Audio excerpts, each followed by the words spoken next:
દોસ્તો જય અલગધણી, જય અલગધણી, જય અલગધણી. દોસ્તો,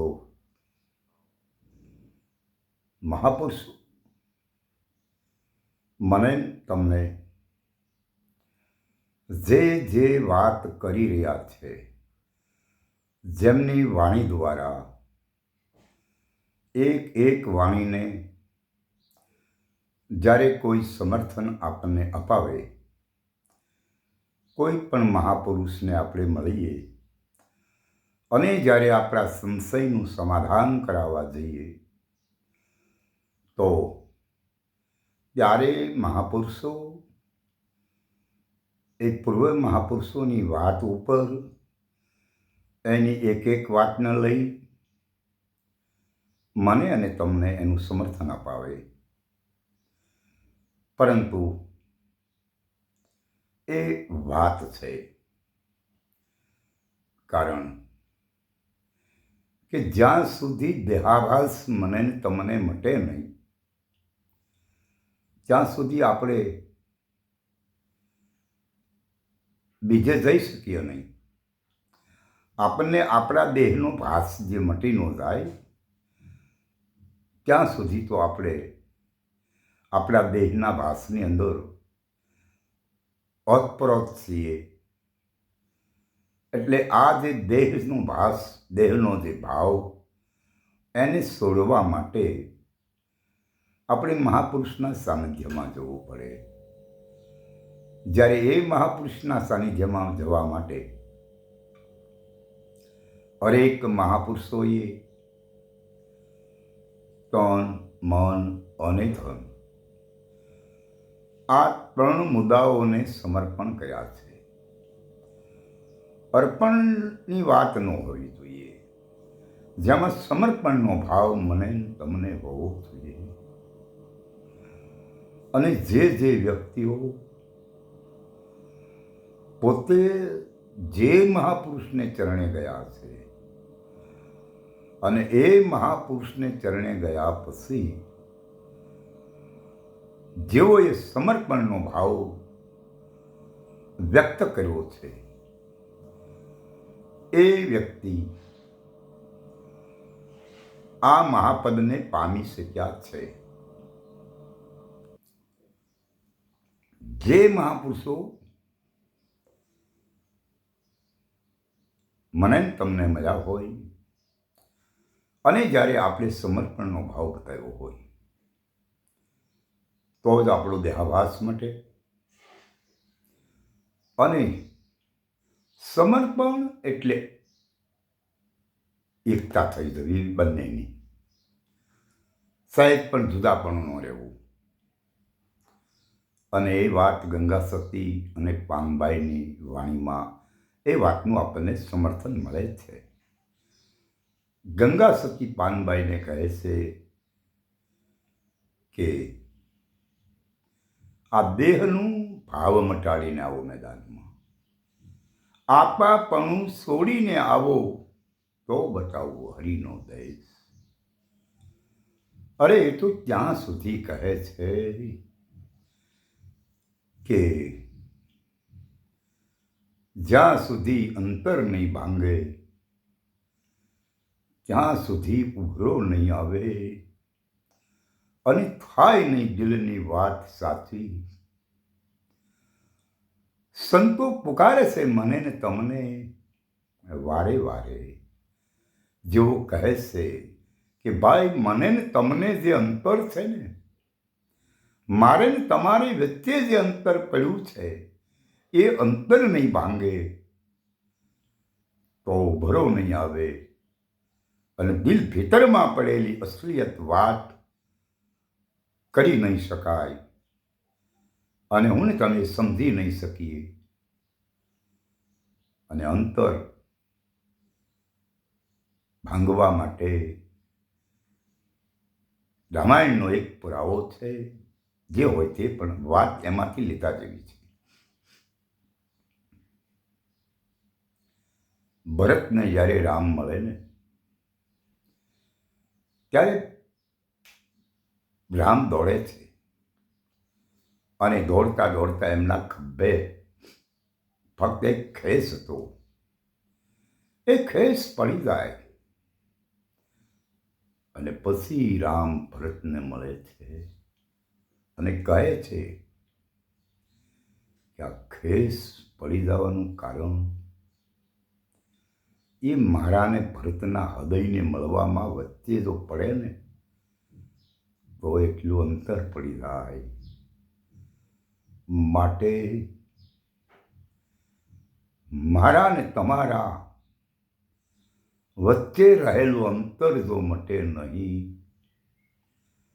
તો હું ને તમે હૃદય સુધી મળી ન શકીએ એવું મહાપુરુષનો પુરાવો આપે છે.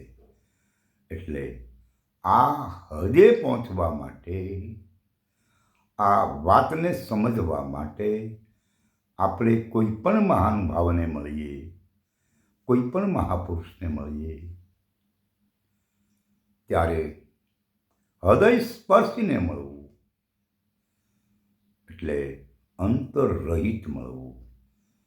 મને ને તમારે મિલન વખતે મારું ને તમારું અંતર ન હોવું એ મહાપુરુષનું મને ને તમને એક દિશા બતાવવામાં આવે છે. કારણ કે ગંગા સતી એ સ્પષ્ટ કહે છે કે અંતર ભાંગશે નહીં ને તો હે પાનબાઈ ઉભરો નહીં આવે, અને ઉભરો નહીં આવે તો સાચી ભીતરમાં રહેલી વાસ્તવિક વાતનો હું તારી સામે ખુલાસો નહીં કરી શકું. કારણ કે જો અંતર પડ્યું હોય, મારે ને તમારે જુદાપણું હોય, ત્યાં સુધી તો આ વાત કરી ન શકાય. એટલે આપણે આ જુદાપણું ભાંગવા માટે હરિગુરુ સંત મહાપુરુષના સાનિધ્યમાં જવા માટે પ્રથમ ફક્ત એટલી તૈયારી બતાવવાની છે કે પોતાનો દેહાભાસ મટાડવો પડે. આ શરીરના ધણી મટી જાઓ પછી આવો મેદાનમાં, આપણાપણું છોડીને આવો મેદાનમાં. આ શરીર મારું છે, આ ફલાણું વસ્તુ મારી છે, આ બધું મારું છે, આનો હું કરતા છું, આ ભાસ મટી જવો પડે અને પછી મેદાનમાં આવો. તો હવે એક વાત એવી ઊભી થાય કે આ મારું ને કંઈ નથી તો પછી છે કોનું? આપણું નથી તો છે કોનું? અને જેનું છે એ જેથી મને ને તમને સમજાય જાય ને તેજી નિજાનંદ પદની પરખ થાય. નિજાનંદ એટલે નિજ એટલે તમે પોતે થાઓ. પોતાનો જે આનંદ છે ને એ કઈ ભૂમિકાએ પડ્યો છે, ક્યાં આપણે પહોંચીએ તો એ આનંદ આપણને પ્રાપ્ત થાય. અને એ આનંદને પ્રાપ્ત કરવા માટે આપણે મહાપુરુષને મળીએ એટલે નિરંતર ભાવ લઈને મળીએ. જ્યાં કોઈ પણ પ્રકારનો મારે ને તમારે એવા મહાપુરુષને મળતા સહેજ પણ પડદો ન હોવો જોઈએ, અંતર ન હોવું જોઈએ. એવા નિરંતર ભાવ લઈને હરિગુરુ સંત મહાપુરુષના મતને સમજવા માટે હરિગુરુ અને સંત. સંત એ મહાપુરુષ જે વાત મને તમને ગુરુના પદની સમજાવે અને એ વાતનું પદ સમજ્યા પછી એની પારખ કરી સ્વયં અનુભવ કરવો અને સ્વયં અનુભવ કર્યા પછી નેક્સ્ટ પદ જે છે કે જ્યાં અસ્તિત્વ નથી બીજું કંઈ જ, જहाँ જુઓ ત્યાં તમને તમારી અસલિયત સમજાય, તમારી અસલિયત તમને દેખાય. એ જ ભૂમિકા એ અખંડ પદની મને તમને આપણા મહાપુરુષો આપણને બતાવે એવો ઉભરો આપણા મહાપુરુષ સંતના હૃદયમાંથી પ્રગટવો જોઈએ. અને એ એવો ભાવ પ્રગટાવવા માટે આપણે જેને આધીન થયા છીએ, જેને સ્વીકાર્યા છે આપણે મહાપુરુષ તરીકે, એના એક એક આદેશનું પાલન ચોક્કસ કરવું જોઈએ. અને જ્યાં સુધી ગુરુ આદેશ મહાપુરુષના આદેશનું પાલન નહીં થાય તો એને આનંદ નહીં આવે અને એને ભીતરથી ભાવ નહીં જાગે. અને મહાપુરુષના ભીતરથી ભાવને જગાડવા માટે, એને આનંદનો ઉભરો લાવવા માટે આપણે એવી તૈયારી કરીને બતાવીએ પડી. અને એ જ્યારે આપણી એવી તૈયારી હશે તો ચોક્કસ મહાપુરુષ મને તમને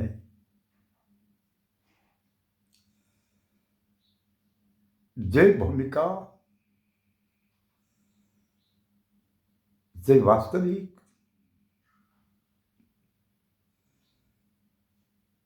કૃપાનિધિ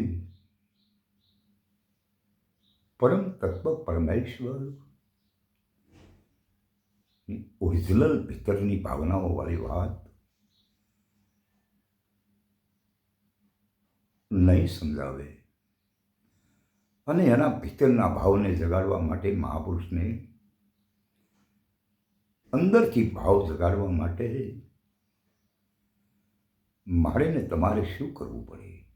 તો ઇતિહાસો પડ્યા છે, હકીકત જે હોય તે, પણ એમાંથી કંઈક લેવા જેવું છે. તમે જોઈ લો મહાભારતનો પુરાવો એક ગુરુ અને શિષ્યનો, દ્રોણ ગુરુ અને અર્જુનનો.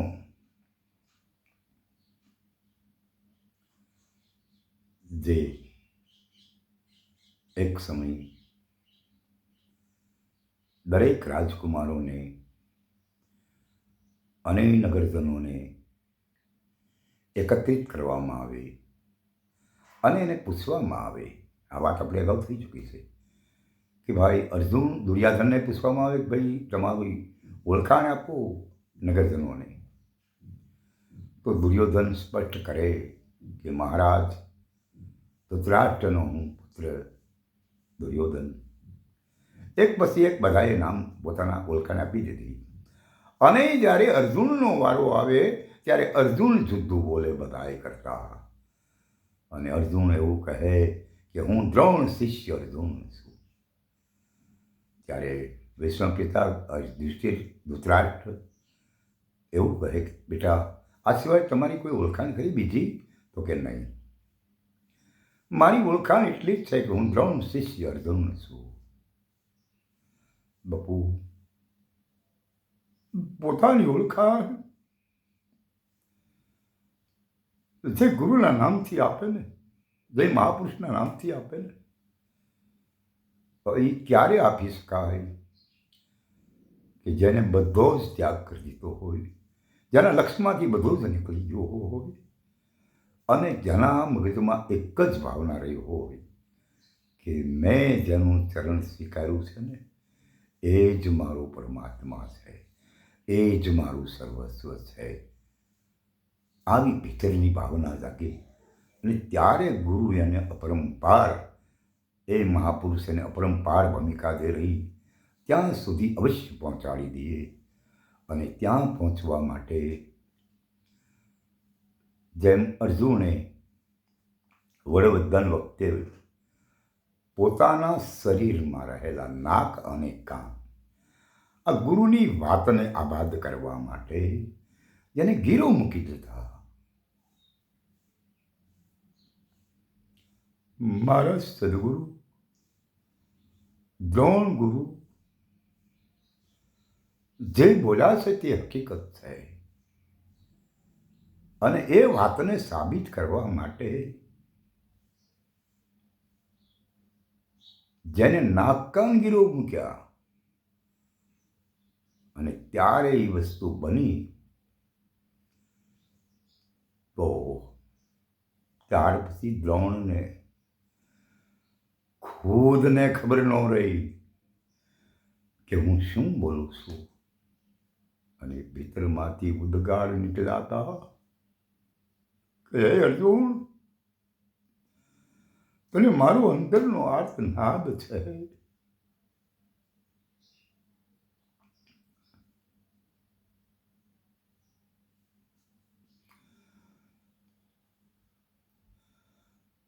કિરણ સંગ્રામના મેદાનમાં મારી જેવો એક દ્રોણ નહીં, પણ 100 દ્રોણ હશે ને તારી સામે, તો એ તારો વિજય થશે. જા બેટા.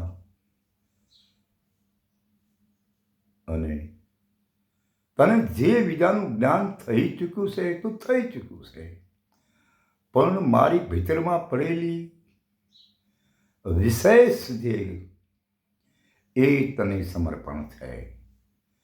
પણ આ ભાવ ગુરુએ ક્યારે બતાવ્યો કે પોતાની વાતને પ્રગટાવવા માટે, જે અર્જુને પોતાની વાતને પ્રગટાવવા માટે નાક અને કાન ગીરો મૂકી દીધા અને મેદાનમાં જુનો,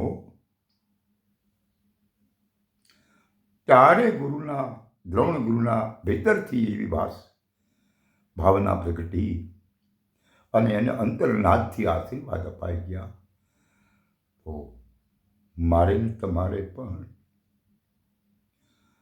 મહાપુરુષને મળ્યા પછી સમર્પણનો ભાવ લઈને જવું અને ત્યાં સહેજ પણ અંતર ન રાખવું.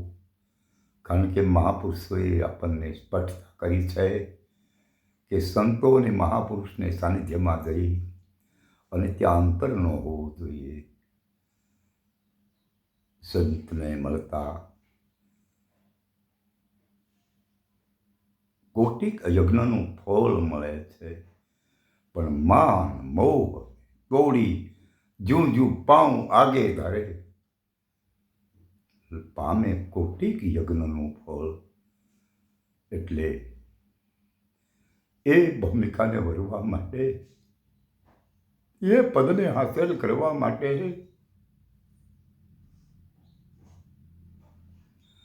જે મહાપુરુષોએ કર્યું છે એ તો અખાટ છે ભાઈ. અને ત્યાં પહોંચવા માટે દરેકે કરવું પડે છે. અને ત્યાં પહોંચવા માટે નિરંતર ભૂમિકાને અપનાવવા માટે એવા મહાપુરુષના સાનિધ્યમાં જવું કે સ્પર્શ માત્રથી રોનક બદલી જાય. અને આવા સંત મહાપુરુષના ચરણમાં જવાથી મારો ને તમારો મોક્ષ બની જાય. અવિરત જ્ઞાનનો પ્રવાહ પ્રગટી જાય. બસ આવા મહાપુરુષના સાનિધ્યમાં જવાની જરૂર છે. જય અલખધણી, જય અલખધણી, જય અલખધણી.